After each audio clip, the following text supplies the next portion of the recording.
गर्मियां आते ही बाजार में हर तरफ लाल लाल रसीले तरबूज नजर आने लगते हैं और उन्हें देखकर मन ललचाता भी है। लेकिन सवाल यह है कि क्या गर्मी भगाने वाला ये फल रोज खाना एक अच्छा आइडिया है, या फिर इसके कुछ ऐसे नुकसान भी हैं जिनके बारे में हमें पता ही नहीं। तो चलिए आज इसी बात की तह तक चलते हैं। तो सवाल एकदम सीधा है। रोज तरबूज खाना सेहत के लिए अच्छा है या फिर हम अनजाने में कोई गलती तो नहीं कर रहे हैं? चलिए इसके फायदे और नुकसान दोनों ही पहलुओं को ठीक से समझते हैं। अच्छा, तो सबसे पहले बात करते हैं फायदों की। आखिर ऐसी क्या वजह है कि तरबूज गर्मियों का मतलब सबसे फेवरेट फल बन जाता है?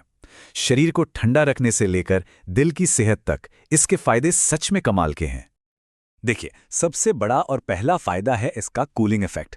तरबूज की तासीर ही ठंडी होती है, जो उस चिलचिलाती गर्मी में शरीर को अंदर से एक ठंडक और राहत देती है। मतलब इसे खाते ही एक ताजगी सी महसूस होती है, जैसे गर्मी की सारी थकान कहीं गायब हो गई हो। और ये बात तो और भी मजेदार है। क्या आप जानते हैं कि तरबूज में करीब करीब 92% पानी होता है? जी हाँ, 92%। मतलब ये हाइड्रेशन का एक जबरदस्त और टेस्टी सोर्स है। गर्मी में पसीने से जो पानी की कमी होती है, उसे पूरा करने का इससे बेहतर और मजेदार तरीका भला और क्या हो सकता है? पर बात सिर्फ ताजगी पर ही खत्म नहीं होती। ये दिल की सेहत के लिए भी बहुत अच्छा माना जाता है। असल में इसमें लाइकोपीन नाम का एक पावरफुल एंटीऑक्सीडेंट होता है, जो दिल को हेल्दी रखने में काफी मदद करता है। तो इसका सेवन दिल के लिए भी एक अच्छा सौदा है। और हाँ, जो लोग अपने वजन को कंट्रोल में रखना चाहते हैं, उनके लिए तो तरबूज एक बेहतरीन स्नैक है। क्यों? क्योंकि इसमें कैलोरीज बहुत कम होती हैं और पानी बहुत ज्यादा। नतीजा ये होता है कि इसे खाने के बाद पेट भरा भरा लगता है और बार बार कुछ खाने की इच्छा नहीं होती।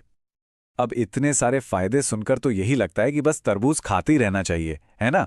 लेकिन जरा रुकिए। कहते हैं ना, हर सिक्के का एक दूसरा पहलू भी होता है। तो कुछ ऐसी बातें भी हैं जिनका ध्यान रखना बहुत जरूरी है। चलिए अब उस पहलू पर भी एक नजर डालते हैं। तो अब बात करते हैं उन चीजों की जिनको लेकर थोड़ी सावधानी बरतनी चाहिए।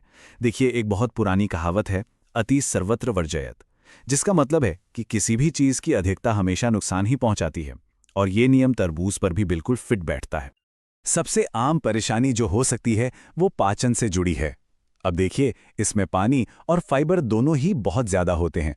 तो अगर इसे बहुत ज्यादा मात्रा में खा लिया जाए तो ये हमारे डाइजेस्टिव सिस्टम पर थोड़ा बोझ डाल सकता है, जिससे पेट फूलने या दस्त जैसी दिक्कतें आ सकती हैं।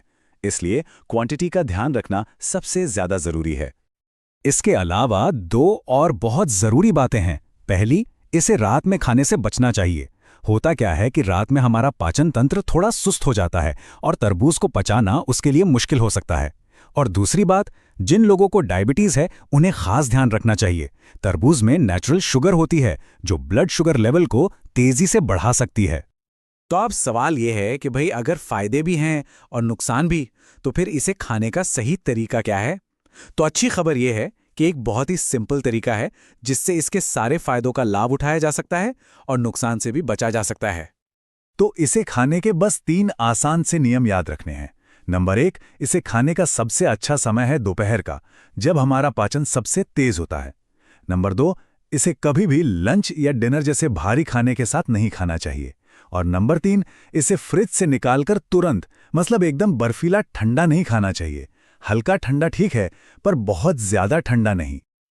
चलिए, तो इस पूरी बातचीत का निचोड़ क्या निकला? हमने फायदे समझे, नुकसान के बारे में जाना और इसे खाने का सही तरीका भी देख लिया। तो अब सबसे जरूरी बात को एक बार फिर से दोहरा लेते हैं, और यही है सबसे काम की बात। तरबूज एक बहुत ही शानदार फल है, इसमें कोई शक नहीं। लेकिन इसका पूरा फायदा इस बात पर निर्भर करता है कि इसे सही मात्रा में और सही समय पर खाया जाए। क्योंकि गलत समय पर या ज्यादा मात्रा में यही फायदेमंद फल नुकसान भी कर सकता है। मतलब सब कुछ बैलेंस का खेल है।